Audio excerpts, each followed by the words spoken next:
Header linked list. So what is a header linked list? Header linked list is nothing but it is a special type of linked list. In this, you will have a special node known as header node. It is not the head node.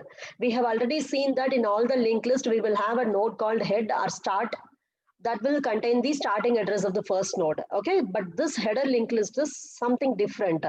We call the node as header node, not the head node. Okay, try to understand that. Header node is different from the head node. Okay, and here there is a special node called header node, and this node will be available at the beginning of the linked list. Always you will have this node as a beginning node in your linked list.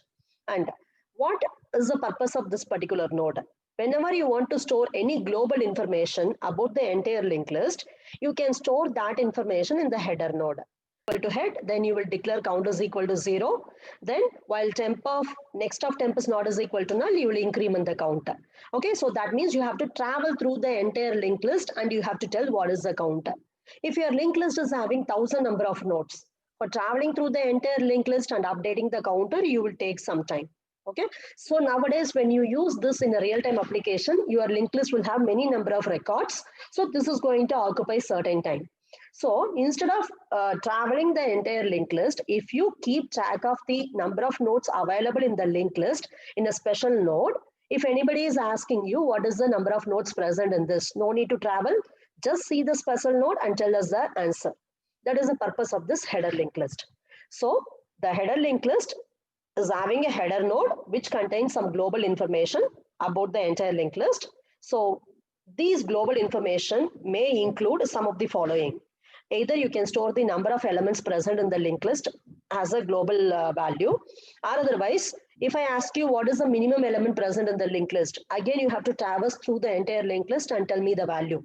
Instead, every time whenever you are inserting in any element, you can change the minimum element which is present in the linked list in that header node. As well as you can store the maximum element in the header node. Then you can also keep track of pointer to the last node in the header node. So these are some of the example. But maximum, they will use this header linked list only to find the number of elements present in the linked list. You can even do for any application. It is up to you. Always we write application according to our requirement. But general application of this header linked list is to find the number of elements present in the linked list, which will be stored in the header itself. Okay, and so what is the advantage we have now? Instead of traversing through the entire linked list to find these values, you can immediately see the header linked list and tell me the answer. Okay, and one more thing, in case of header linked list, whenever you add or delete any element, you have to update the value which is stored in the header node. Okay, so these are some of the informations about header linked list. Now, let us see the classification of header linked list. We have two types of header linked list. One is known as grounded header linked list and the another is known as circular header linked list. So what is grounded header linked list? It's nothing but you can see the linked list now. I have the yellow color node. Yellow color node is nothing but this is a special node known as header node. And see this one blue color head, this is different.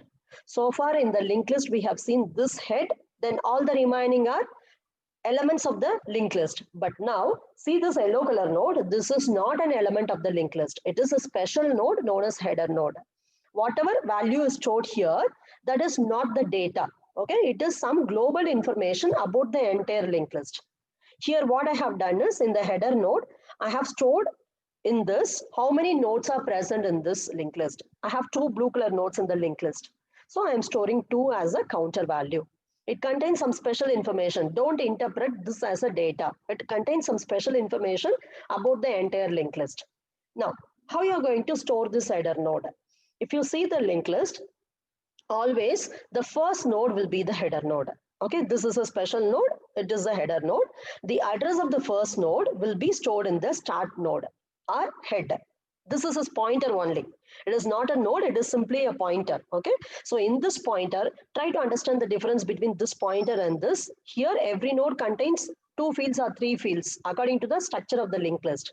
But this is a pointer which contains only the starting address. It does not have any data field. Okay, so now first node is the header node which contains the global information. The address of the header node, here I am assuming that it is available at the address 1000. That is stored in the head node. Okay, and the header node contains the address of the other nodes which are present in the linked list. So if you see here, the first blue color node, this node is available at the address 2000. So I'm storing 2000 here. Okay, and I'm assuming that second blue color node is available at the address 2500. So I'm storing that address here. And 22 is the last node. We don't have anything after that. So we are storing null.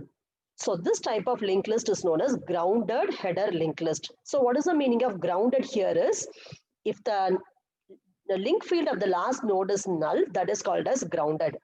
In electrical engineering, you will be using something known as ground, positive and then ground. GND stands for ground. It is connected to the ground potential. Okay. So similarly, to refer to the special node, which is going to tell you the end of the linked list, they call this as grounded header linked list. So grounded is nothing but the last node contains null. So it is called as grounded. Header is nothing but always the first node is a special node, that is a header node. So it is known as header. Then this is simply linked list only. So the name is given as grounded header linked list. So what is the next type? It is called as circular header linked list. So since you have the word header, you will have the special node, that is the header node. Since you have the word circular, what is the meaning of circular is, the last node in the linked list will not have null in the date pointer field. Instead, it will contain the address of the first node. Okay, so here first node is nothing but your header node only.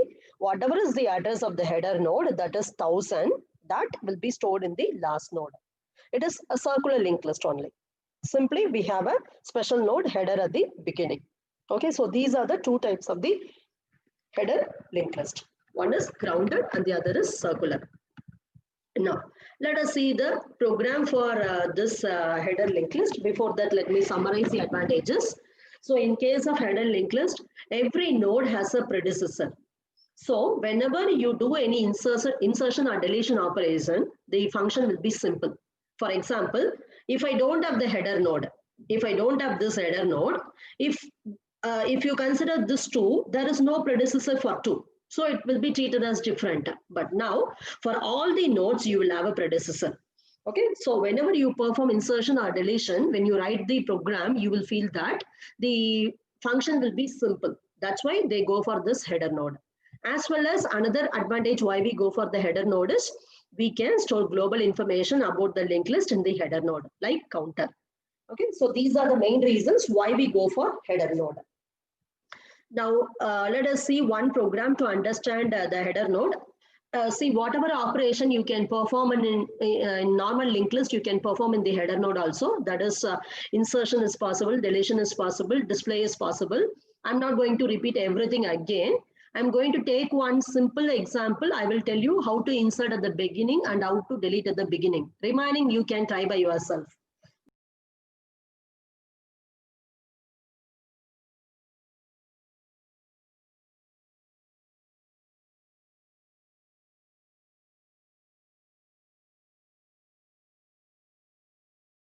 Let us see the program for the header node. So now what I'm going to do in this function is, I'm going to write a program to count how many nodes are present in the header linked list. Okay, so with the help of a header linked list, I'm going to implement the counting operation. So first we are going to create the structure for the linked list. So now if you see, I'm going to create this as a single linked list only. Linked list means last node will have null in the next field. So it is grounded header node. Okay. So now let us see the program for this. First, I'm going to create a structure. Okay, I am writing the structure as struct SLL. Every node in the structure contains two fields. One is the data field and another is the pointer to the next node. So I am declaring this. After that, I am giving a short name for this linked list that is called as node. Then I'm declaring pointers. First, try to understand the pointers because these are important. So first I am declaring the pointer head. Okay, so head is pointer to the header node. Okay, so you have to declare this head as a pointer of type node only, because header node is also one of the member of the single linked list only. So we are declaring head as a pointer to the node, and header is nothing but this is going to represent the header node. Okay, head is the starting one, start or head, which contains the beginning address of your entire linked list. Whereas header node contains the address of the first actual element present in the linked list. And in my program, I'm going to use a new and temp as additional pointers. So I'm declaring them also. Now let us focus on the function. So first, I'm going to write create. Try that I'm going to use the function create. I'm not creating the members of the data. Okay, I'm creating only this header node. So now I told you why I'm going to use this header node in my application. I want to store how many nodes are available in my linked list in the header node. Okay, I will be counting the number of nodes in the linked list. So in the create function, first I am creating the memory. I am allocating the memory for this yellow color node. Okay, so this node is also a type of node only. Okay, so when I allocate the memory for malloc function, I am passing size of node as an argument. Then this will allocate the memory and return a void pointer.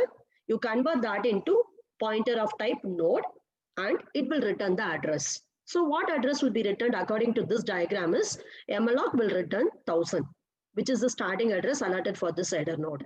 That I am storing it in a pointer called header. Okay, this I am assuming that this is header. And whatever is this value, I am updating in the head node also. You can see here we have the head node, which contains the starting address of this. So this 1000 I am updating in the head node also. So that I am writing in the line 16, it is equal to header. Next, what I have to do? I have to update this count as 0 because now only I am creating the linked list. There are no nodes in my linked list. So I am going to store 0 in the header node itself. So where I am going to store this 0? Header node contains two fields now. One is the data field, another is the link field. In the data field, I am going to store 0. So I am writing header arrow data is equal to 0. Then in the link field, initially, since this is null, it is a grounded header node. Okay, so I am going to store null there. So I am writing next of header is equal to null. So when I do that, this will be having null pointer. So it will not point to any useful memory location. So now this is called as creation of the header node. So what is important here is you are keeping track of count. So initializing count with 0 first. Okay, sometimes you can even add more fields. Here I have added only one field to count the number of nodes. Even you can add 3 fields, like you can count, you can find a minimum number, you can find maximum number. So any number of fields you can add. Okay, so that is also possible, but I have taken a simple case to count the number of nodes. Right, so now the create function is over. Next, what we are going to do is we are going to insert an element at the beginning of the linked list. Okay, so I'm going to focus on insert at beginning and delete at beginning. So I'm going to insert at the element at the beginning of the linked list. So what is the meaning of inserting at the beginning of the linked list? See the difference here. This is my node to be inserted. Don't insert before this header node because header node is a special node. Beginning means after the header node, this will be the first node. Okay, so that is called as insert at the beginning. Now, this 11 should be inserted after this one. So that 11 is the first node in the linked list. So what I'm going to do, I'm assuming that already the node is containing some linked list is containing some data, that is 22 is present in the linked list. Now you can see, since I have only one node in the linked list, in the counter field, I have a value of 1. Now I'm going to add this 11 to the linked list. So I have to change the counter field as 2. Okay, because whenever I am adding, I need to increment the counter. Similarly, whenever I am deleting an element from the linked list, I have to decrement the counter and I have to update them in the header node.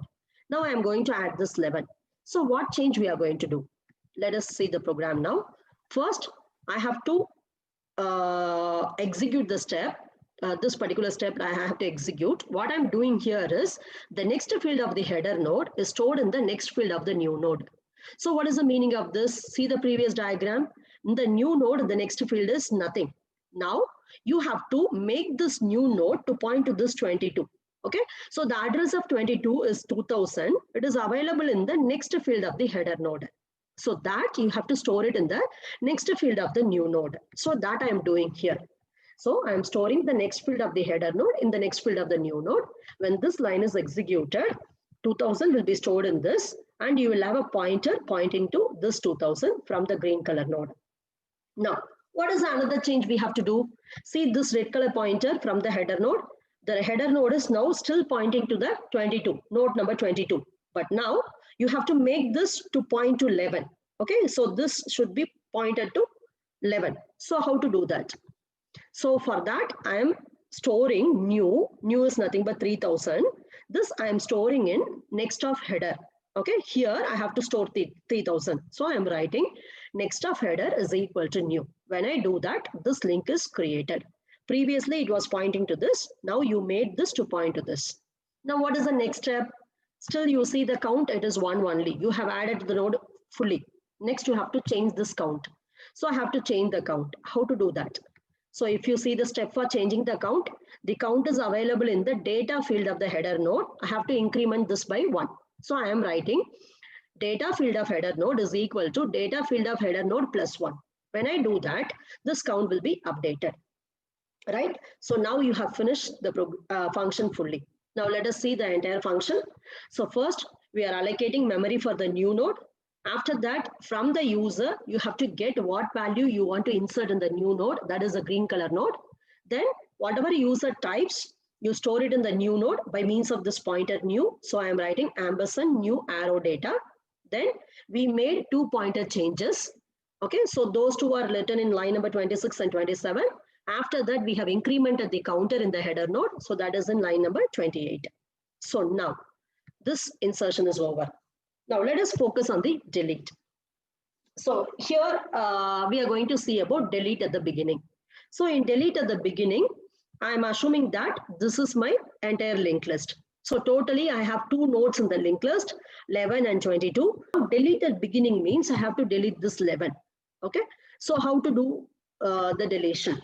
So first you have to keep track of the starting address of this actual data value. Okay, so that is nothing but the starting address of the data is available in the next field of the header node. That is nothing but 3000.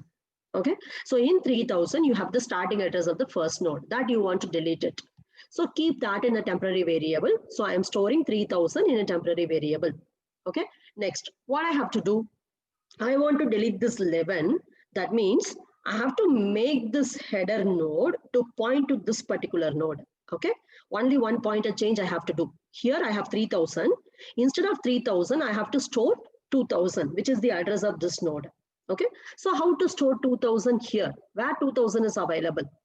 If you see, my temp is now 3000.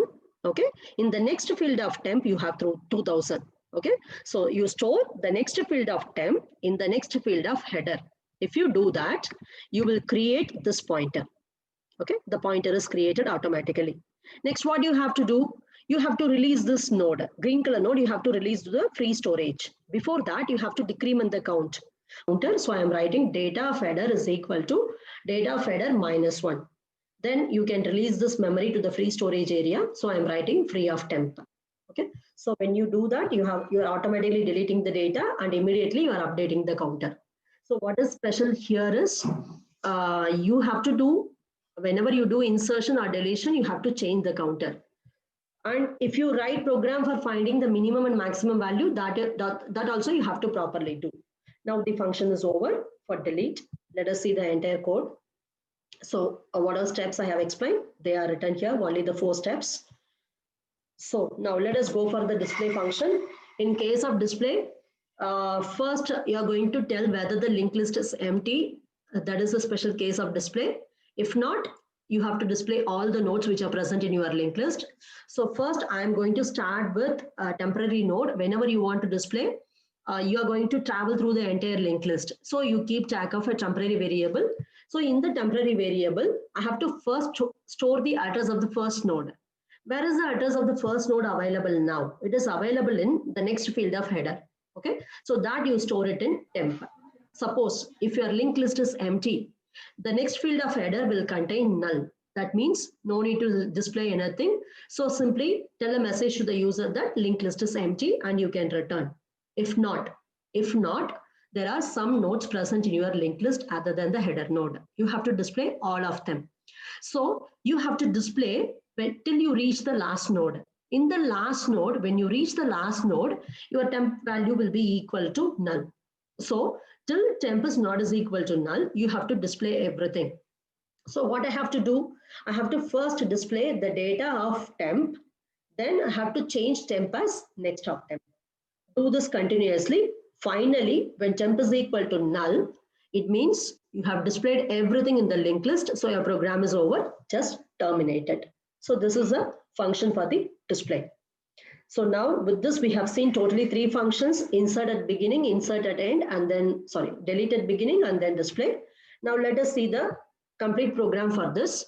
So in this program, if you see, since I am making use of the header node, in my choice, I'm going to print a new choice called find count. Okay. So the application you have to clearly explain in the main function. So the purpose of the header node is to count the number of nodes. So you have one case for finding the number of nodes present in the linked list. So I have functions for create. So I have created one case for that. Then insert at the beginning is the second case. Third case is delete at the beginning. Then I have display. Okay. Only these things we have. But in this, you have to make use of find count also. Right. So now from the user, you get the choice. I'm not going to explain about create everything. Just I'm going to focus on find counter. So I'm asking you find the counter. So how to find the count? We didn't write any function for finding the count, but we have the header node for finding the count. If I am asking you find the count of the number of nodes present in the linked list, just simply display the data field of the header node. That is going to tell you how many nodes are present in the linked list. Here you can see the beauty of this header node is I am not at all traveling through the entire linked list to find the count. Whenever I need to find the count, simply I am going to the header node with the help of the header pointer. Then I am accessing the data field of that node by means of header arrow data. When I display this, I can get the number of nodes present in the linked list. So with this, header node is over. I have told you only the basic function. If you are interested, you can write for insert at middle and insert at end anything.